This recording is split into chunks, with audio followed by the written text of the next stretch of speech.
أعوذ بالله من الشيطان الرجيم. بسم الله الرحمن الرحيم. رب اشرح لي صدري ويسر لي أمري واحلل عقدة من لساني يفقهوا قولي. رضيت بالله ربا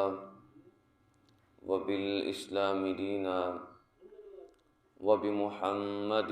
صلى الله عليه وسلم نبيا ورسولا. مولاي صل وسلم دائما أبدا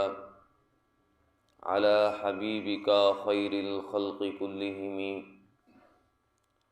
منزه عن شريك في محاسنه، فجوهر الحسن فيه غير منقسم. محمد تاج رسل الله كاتبة، محمد صادق الأقوال والكلم، محمد ذكره روح لأنفسنا، محمد شكره فرض على الأمم. يا رب بالمصطفى بلغ مقاصدنا واغفر لنا ما مضى يا واسع الكرم. إن الله وملائكته يصلون على النبي يا أيها الذين آمنوا صلوا عليه وسلموا تسليما. اللهم صل على سيدنا وأصحاب سيدنا ومولانا محمد وبارك وسلم. الصلاة والسلام عليك يا خاتم النبيين وعلى آلك وأصحابك يا خاتم المعصومين. اللہ جل جلالہ وعم نوالہ وعظم شانہ وجل ذکرہ وعز اسمہ کی حمد و ثنا حضور نبی اکرم رسول محتشم نبی مکرم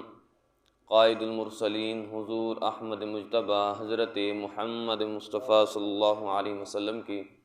حضور ناز میں اپنی ارادتوں محبتوں اور عقیدتوں کا خراج پیش کرنے کے بعد دعا ہے کہ خالق لم یزل ہماری اس حاضری کو اپنی بارگاہ کے اندر قبول و منظور فرمائے، اور رب ذوالجلال جمعۃ المبارک کے اس مقدس دن کے صدقہ سے رب ذوالجلال ہم سب کے تمام صغیرہ اور کبیرہ گناہوں کو معاف فرمائے، رب ذوالجلال ہمارے تمام مرحومین کے درجات کو بلند فرمائے۔ جس طرح کہ آپ بخوبی اس بات سے واقف ہیں کہ اسی ہفتہ کے درمیان تاجدار صداقت، افضل الخلق، افضل البشر بعد النبیین و بعد الرسل، حضرت سیدنا صدیق اکبر رضی اللہ تعالیٰ عنہ کا یوم منایا جاتا ہے، تو یہ ان کی ان قربانیوں کو یاد کرنا ہوتا ہے کہ جو انہوں نے ابتدائے اسلام میں جتنی مشقتیں جتنی تکلیفیں برداشت کیں، محبوب دو عالم صلی اللہ علیہ وسلم پر بغیر کسی ہچکچاہٹ کے انہوں نے ایمان لایا، اور پھر ہر چیز کو حضور علیہ السلام کے سپرد کر دیا، اور حضور علیہ السلام بھی ان کا اپنا فرمان ہے، بلکہ حضور علیہ السلام کا جو افعال ہیں وہی اس بات پر دلالت کرتے ہیں۔ فرمایا کہ میں کسی کا بھی مال ہو وہ اسی کا ہی سمجھتا ہوں، لیکن ایک مال ہے جو میں جب خرچ کرتا ہوں تو میں جس طرح اپنا مال خرچ کرتا ہوں ویسے ہی اس کا مال بھی خرچ کر دیتا ہوں، تو وہ مال حضرت سیدنا صدیق اکبر کا ہے۔ اور پھر سید عالم نور مجسم شفیع معظم صلی اللہ علیہ وسلم نے ارشاد فرمایا کہ کسی بھی بندے نے کوئی مجھ پر احسان کیا ہو تو میں نے اس کا بدلہ دنیا کے اندر ہی دے دیا ہے۔ کسی کے مال نے مجھے اگر نفع دیا ہے دنیا کے اندر تو میں نے اس کا بدلہ دنیا کے اندر ہی چکا دیا ہے، لیکن ایک ذات ایسی ہے، ایک ہستی ایسی ہے کہ جس نے مجھ پر اتنے احسانات کیے، جس کا میں نے اتنا مال خرچ کیا، فرمایا کہ میں اس کا بدلہ نہیں دوں گا بلکہ اس کا بدلہ خود رب ذوالجلال عطا فرمائے گا۔ تو وہ حضرت سیدنا صدیق اکبر کی ذات، تو ان کی جو تقدیم ہے، یعنی ان کو آج ہم سب صحابہ سے، سب مخلوق سے، انبیاء کے بعد، مطلب حضور علیہ السلام کا درجہ سب سے بلند رب ذوالجلال کی ذات کے بعد، پھر اس کے بعد رسولوں کا، پھر نبیوں کا، اب نبیوں کے بعد جو سب سے مقدس اور سب سے افضل ذات ہے وہ ہے حضرت سیدنا صدیق اکبر کی ذات۔ اب ہم اس کو بیان کرتے ہیں، ہم اس کو بتاتے ہیں، ہم مانتے ہیں، 14 صدیوں سے ہم مانتے آ رہے ہیں، تو کیا یہ صرف اور صرف ہمارا اپنا بنایا ہوا ہے؟ نہیں، بلکہ ازل سے رب ذوالجلال نے ہی اس کا فیصلہ فرما دیا تھا، اور وہ صحیح مسلم، صحیح بخاری شریف کے اندر احادیث موجود ہیں کہ رسول پاک صلی اللہ علیہ وسلم ارشاد فرماتے ہیں کہ ایک دن حضرت ام عائشہ رضی اللہ تعالیٰ عنہ سے فرمایا کہ ادعی لی ابا بکر و اخاک، فرمایا کہ میرا ارادہ یہ تھا کہ میں، یعنی حضرت ام عائشہ رضی اللہ تعالیٰ عنہ فرماتی ہیں کہ مجھے رسول پاک صلی اللہ علیہ وسلم نے ارشاد فرمایا کہ میرا ارادہ یہ ہے کہ میں تمہارے والد اور تمہارے بھائی کو بلواؤں اور ان کے لیے میں کچھ لکھ کر دوں، تاکہ بعد میں کوئی کہنے والا، کوئی تمنا کرنے والا یہ نہ کہے کہ میں اولیٰ ہوں۔ الفاظ تھوڑے مختلف ہیں اور باقی سارا جو مضمون ہے وہ صحیح مسلم شریف کے اندر بھی وہی حدیث پاک ہے، اور صحیح بخاری شریف کے اندر بھی وہی حدیث پاک ہے کہ حضور علیہ السلام نے ارشاد فرمایا، جس کا مفہوم یہ ہے، حضرت ام عائشہ عرض کرتی ہیں، آپ فرماتی ہیں، ذکر کرتی ہیں، حضور علیہ السلام نے مجھے فرمایا کہ اپنے والد حضرت ابو بکر صدیق کو بھی بلاؤ اور اپنے بھائی حضرت عبد الرحمن کو بھی بلاؤ، اور بلاؤ تاکہ میں ان کو ایک نوٹ لکھ کر دوں، تاکہ کوئی بعد میں بندہ گمراہ نہ ہو، بعد میں کوئی کہنے والا یہ نہ کہے، کہ تمنا کرنے والا کہے کہ میں اولیٰ ہوں، میں اولیٰ ہوں۔ لیکن فرمایا کہ پھر حضور علیہ السلام نے چھوڑ دیا اس معاملے کو۔ پہلے بلوانا چاہا حضرت سیدنا صدیق اکبر کو، حضرت سیدنا صدیق اکبر کے بیٹے کو بلوانا چاہا تاکہ ان کو میں کچھ لکھ کر دوں، تاکہ بعد میں کوئی تمنا کرنے والا، کوئی کہنے والا یہ نہ کہہ دے کہ میں اولیٰ ہوں معاذ اللہ۔ فرمایا کہ نہ، میں پہلے لکھنا چاہتا تھا لیکن میں نہیں لکھ رہا، کیوں؟ فرمایا کہ یا اب اللہ والمؤمنون الا ابا بکر، فرمایا کہ عرش کا مالک اور زمین و آسمان کا مالک بھی حضرت سیدنا صدیق اکبر کے علاوہ کسی اور کو نہیں مان رہا۔ یعنی حضرت محمد مصطفیٰ صلی اللہ علیہ وسلم کا ارادہ یہ تھا، آپ بیان یہ فرمانا چاہتے تھے کہ میں تاکہ خط لکھ دوں، تاکہ مضمون لکھ دوں کہ بعد میں آنے والی جو افضلیت ہے، بعد میں کوئی کہنے والا یہ نہ کہے کہ میں افضل ہوں، لہذا خلافت کا بھی اہل میں ہوں، لہذا پہلا خلیفہ بھی میں بنوں گا، سب سے مقدم میں ہوں۔ نہ، حضور علیہ السلام نے ارشاد فرمایا ہو سکتا تھا کہ یہ کہہ دیتے، لیکن فرمایا کہ بعد میں جب میں نے دیکھا کہ رب ذوالجلال بھی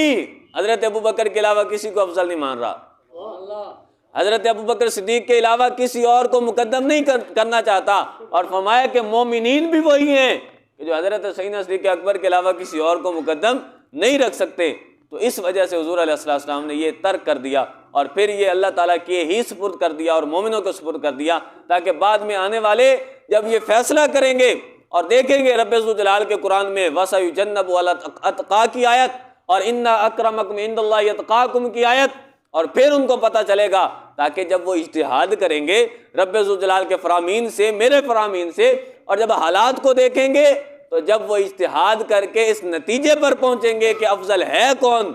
تو بعد میں تاکہ ان کو بھی اس کا ثواب حاصل ہو جائے۔ تو اب یہ تفضیل اور یہ افضلیت اور یہ جو تقدیم ہے، یہ کوئی ہمارا تمہارا بنایا ہوا نہیں، یہ بنو ثقیفہ ساعدہ کے اندر یہ گھڑا ہوا نہیں ہے، بلکہ یہ تو رب ذوالجلال کی طرف سے عطا کردہ ہے، اور محبوب دو عالم صلی اللہ علیہ وسلم کی زبان سے، یعنی محبوب دو عالم صلی اللہ علیہ وسلم کی زبان جب بیان فرما رہی ہے کہ رب ذوالجلال بھی کسی اور کو پہلے درجے پر نہیں دیکھنا چاہتا، اور مومن بھی وہی ہیں کہ جو رب ذوالجلال کی ہی رضا پر راضی ہیں۔ اب اس کے بعد اب ایک مرحلہ یہ ہے کہ ہم یہ مانتے ہیں، اور کچھ لوگ یہ ہے کہ وہ حضرت مولا علی رضی اللہ تعالیٰ عنہ کی افضلیت مانتے ہیں اور کہتے ہیں کہ پہلے خلیفہ معاذ اللہ وہ تھے، اور اس کے علاوہ بھی کتنی خرافات ہیں ان کی، بتانے کے لائق نہیں، زبان نہیں بیان کر سکتی اتنا کچھ جتنی ان کی بکواسات ہے دین کے خلاف۔ لیکن ہمیں سب کو سوچنا چاہیے کہ جب حضرت مولا کائنات رضی اللہ تعالیٰ عنہ کی جتنی بھی مرویات ہیں، جتنی بھی ان سے منقولہ احادیث ہیں، ان کو جب ہم دیکھتے ہیں اور ان کے اقوال کو دیکھتے ہیں، تو وہ فرماتے ہیں کہ جب ہم نے دیکھا، جب ہم نے غور و فکر کیا کہ سب سے پہلا درجہ کس کا ہونا چاہیے، جب ہم نے اس پر غور کی تو پھر ہم نے دیکھا حالات کو کہ حضور اگر نہ ہوتے، کسی وقت حضور علیہ السلام عدم موجودگی کی حالت میں ہوتے تو امامت کون کراتا تھا؟ حضور علیہ السلام مقدم کس کو کرتے تھے اور حضور علیہ السلام امام کس کو بناتے تھے؟ اور حضرت اس کے علاوہ جو وہ فرمان ملتا ہے تو آپ سنتے بھی رہتے ہیں کہ ایک مرتبہ حضور علیہ السلام موجود نہیں تھے اور پھر ایک دوسرا مقام آیا، دوسرا ایک گھڑی آئی کہ جب حضور علیہ السلام کی طبیعت مبارک خراب تھی تو اس وقت بھی حضور علیہ السلام نے ارشاد فرمایا کہ حضرت ابوبکر صدیق کو حکم دو کہ وہ جا کر نماز پڑھائے۔ حضرت امی عائشہ فرماتی ہیں کہ میں نے عرض کی یا رسول اللہ صلی اللہ علیہ وسلم، وہ ایک بہت ہی کمزور دل کے مالک ہیں، بہت نرم دل کے مالک ہیں، جب آپ کو اپنی جگہ پر نہیں دیکھیں گے تو ان کا دل دھڑکے گا، وہ نہیں کرا سکیں گے جماعت۔ لیکن حضور علیہ السلام نے ارشاد فرمایا کہ جماعت کرائیں گے تو صرف اور صرف ابو بکر کرائیں گے، اس کے علاوہ کوئی اور نہیں کرا سکتا۔ تو حضرت مولا کائنات رضی اللہ تعالیٰ عنہ فرماتے ہیں جب پوچھا گیا کہ آپ کا خلافت کا زیادہ حق تھا، آپ نے کیوں خلافت کو اپنے مطلب ہے کہ خلافت کے حال نہیں سمجھا، پہلے خلیفہ آپ کیوں نہیں بنے؟ تو فرمایا کہ دنیا میں رہتے حضور علیہ السلام نے اپنی حیات ظاہری میں جن کے سپرد ہمارا دین کا معاملہ کر دیا تھا، ہم نے اپنا معاملہ جو دنیا کا تھا انہی کے سپرد کر دیا۔ فرمایا کہ جب رسول پاک صلی اللہ علیہ وسلم ان پر راضی تھے کہ وہ ہماری جماعت کرائیں، اور جو ہے بھی دین کا معاملہ، جب دینی معاملے میں رب ذوالجلال کے محبوب نے ان کو مقدم کیا ہے تو ہم ان پر راضی ہیں کہ وہ دنیا کے معاملے میں بھی ہم پر مقدم ہو جائیں۔ اس کے علاوہ مسند علی رضی اللہ تعالیٰ عنہ، مسند کہتے ہیں کہ وہ کتاب جس میں صرف اور صرف ایک ہی صحابی رضی اللہ تعالیٰ عنہ سے احادیث جو منقول ہیں، ان کے جو فرمودات ہیں، ان کے فرمان کردہ جو چیزیں ہیں ان کو اکٹھا کیا جائے تو مسند علی رضی اللہ تعالیٰ عنہ کے اندر مولا کائنات رضی اللہ تعالیٰ عنہ کی جو بتائی ہوئی احادیث ہیں جو ان سے منقول ہیں، اس کے اندر یہ ارشاد موجود ہے کہ حضور علیہ السلام نے حضرت علی رضی اللہ تعالیٰ عنہ سے فرمایا کہ نازلت ربی فیکا ثلاثا یا علی، فرمایا کہ اے علی، میں نے تمہارے معاملے میں رب ذوالجلال سے 3 مرتبہ سوال کیا، ایک میں نازلتو، ایک میں سالت ربی فیکا ثلاثا یا علی، میں نے تمہارے معاملے میں 3 مرتبہ رب ذوالجلال سے سوال کیا ان یقدمک، کہ رب ذوالجلال تمہیں مقدم کر دے، رب ذوالجلال تمہیں پہلا خلیفہ بنا دے۔ تو فرمایا کہ پھر رب ذوالجلال فابا علی الا تقدیم ابی بکر، رب ذوالجلال بھی صرف اور صرف تقدیم ابی بکر کو ہی مانتا ہے، اس کے علاوہ کسی اور کو نہیں مانتا۔ اور اس کے علاوہ اور بھی کئی فرامین ہیں، تو لہٰذا ہمیں سمجھنا چاہیے سب سے جو مقدم ہستی ہے اس کائنات میں انبیاء کے بعد، رسولوں کے بعد، وہ حضرت سیدنا صدیق اکبر کی ذات ہے، اور اس کے بعد پھر حضرت فاروق اعظم کی ذات ہے، اور پھر اس کے بعد حضرت عثمان غنی رضی اللہ تعالیٰ عنہ کی ذات ہے، پھر اس کے بعد حضرت مولا کائنات رضی اللہ تعالیٰ عنہم اجمعین۔ ان تمام ہستیوں کی یہ ترتیب ہے، اور اہل سنت 14 صدیوں سے اسی پر آ رہے ہیں، اور پھر یہ احادیث سے یہ سارا ثابت ہوتا ہے اور قرآن پاک سے ثابت ہوتا ہے، ہمارا اپنا گھڑا ہوا نہیں ہے۔ تو لہٰذا اس وجہ سے ان سے محبت کرنا ہم پر لازم ہے، اور اگر ہم ان سے محبت نہیں کریں گے اور اگر ہم ان کے خلاف بولیں گے تو سن لو، جب رب ذوالجلال یہ پسند فرماتا ہے کہ سب سے پہلا مقام، سب سے پہلا مرتبہ حضرت سیدنا صدیق اکبر کا ہو، اور ایک اگر بندہ بولنے والا وہ کسی اور کا بناتا ہو تو رب ذوالجلال کی رضا کے خلاف ہے۔ تو رب ذوالجلال جب حضرت سیدنا صدیق اکبر کا پہلا مقام بنانا چاہتا ہے تو وہ کون بندہ ہو سکتا ہے جو ان کے مقام کو گھٹائے، اور پھر مقام تو گھٹانا دور کی بات، اور پھر ان کے خلاف بک بک کرے، ان کے خلاف بولے، ان کو گالیاں دے معاذ اللہ۔ اب یہاں پر بھی چونکہ اصل میں بات وہ ہے کہ جو پچھلے جمعہ میں نے بیان کی تھی کہ جب قرآن کو سمجھنا ہو تو اہل بیت ضروری ہے، اور اہل بیت کو سمجھنا ہو تو قرآن ضروری ہے۔ تو جب ہم دونوں کے کلاموں کو سمجھ لیں گے تو اس وقت ہمیں سب کی شان سمجھ آ جائے گی۔ تو حضرت زید بن علی بن حسین رضی اللہ تعالیٰ عنہ، حضرت امام زین العابدین کے بیٹے حضرت امام زید، ان سے یہ روایت ہے، وہ فرماتے ہیں قال علی یا ہاشم اعلم واللہ ان البراءۃ من ابی بکر و عمر البراءۃ من علی رضی اللہ تعالیٰ عنہ، فرمایا کہ جو بندہ حضرت مولا کائنات رضی اللہ تعالیٰ عنہ کی محبت میں آ کر حضرت مولا کائنات رضی اللہ تعالیٰ عنہ کی محبت میں آ کر حضرت صدیق عمر سے چڑھتا ہے اور ان سے بیزاری کا اعلان کرتا ہے۔ فرمایا کہ محبت ایسی نہیں ہوتی کہ ایک سے محبت اور دوسرے سے دشمنی ہو جائے، بلکہ فرمایا کہ ان البراءۃ من ابی بکر و عمر البراءۃ من علی رضی اللہ تعالیٰ عنہ۔ فرمایا کہ جو بندہ حضرت صدیق عمر رضی اللہ تعالیٰ عنہما سے برات کا اظہار کرتا ہے، ان سے بیزاری کا اعلان کرتا ہے، تو فرمایا حقیقت میں حضرت علی رضی اللہ تعالیٰ عنہ سے بیزاری کا اعلان کر رہا ہے۔ جو ان کو تان کر رہا ہے تو حضور علیہ السلام کا ارشاد ہے۔ حضور علیہ السلام نے ایک اور موقع پر فرمایا کہ جو ان سے محبت نہیں کرے گا، ان پر سب و شتم کرے گا، ان کے خلاف بولے گا، تو گویا کہ اس نے میرے خلاف بولا اور اسلام کے خلاف بولا، اور جو اسلام کے خلاف بولے، حضور علیہ السلام کے خلاف بولے، تو اس کا ٹھکانہ جہنم کے علاوہ اور کیا ہو سکتا ہے؟ تو حضرت امام زید فرمانے لگے ان البراءۃ من ابی بکر و عمر البراءۃ من علی رضی اللہ تعالیٰ عنہ فَإِن شِئْتَ فَتَقَدَّمْ وَإِن شِئْتَ فَتَأَخَّرْ۔ فرمایا اب تیری مرضی ہے،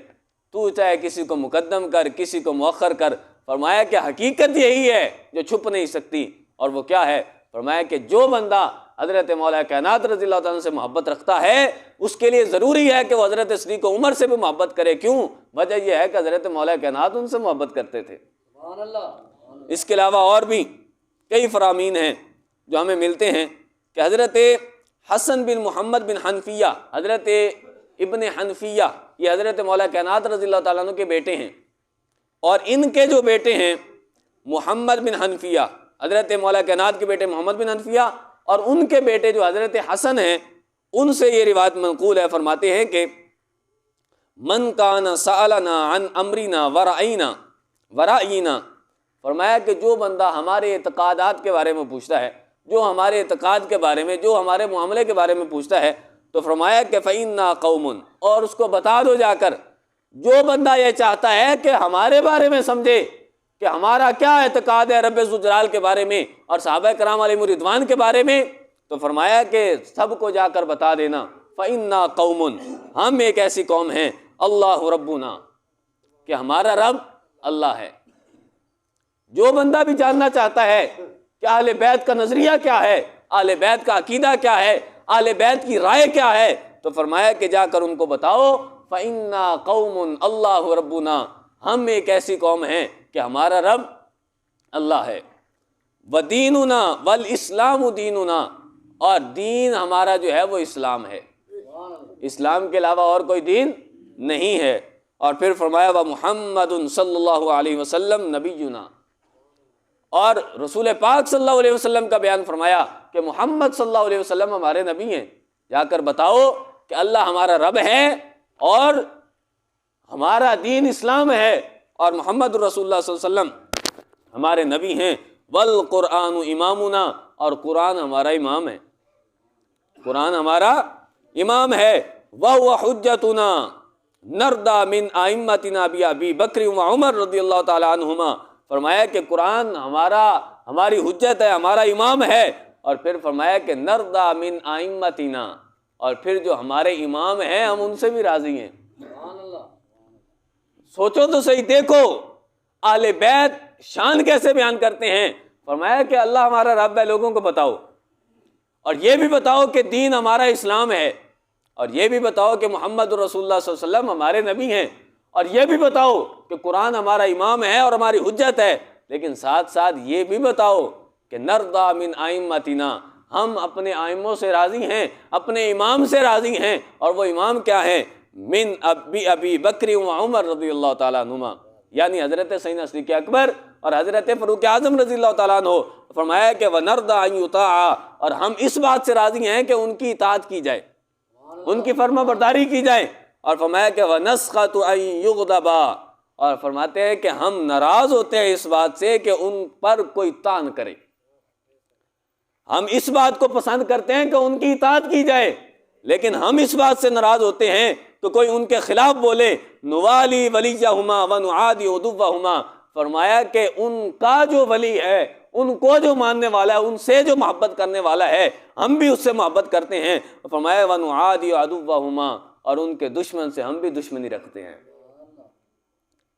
تو اہل بیت کا نظریہ، لوگ اہل بیت کی محبت میں صحابہ کے خلاف، صحابہ کی محبت میں اہل بیت کے خلاف، حالانکہ حقیقت یہ نہیں ہے، حقیقت یہ ہے کہ اہل بیت سے محبت ہو تو وہ حضور کی اہل بیت ہیں، ساتھ ہی صحابہ سے بھی محبت ہوگی. کیوں؟ کیونکہ ان کا کوئی ذاتی جگیروں کی وجہ سے ہم نہیں مان رہے، ان کے ذاتی پلاٹوں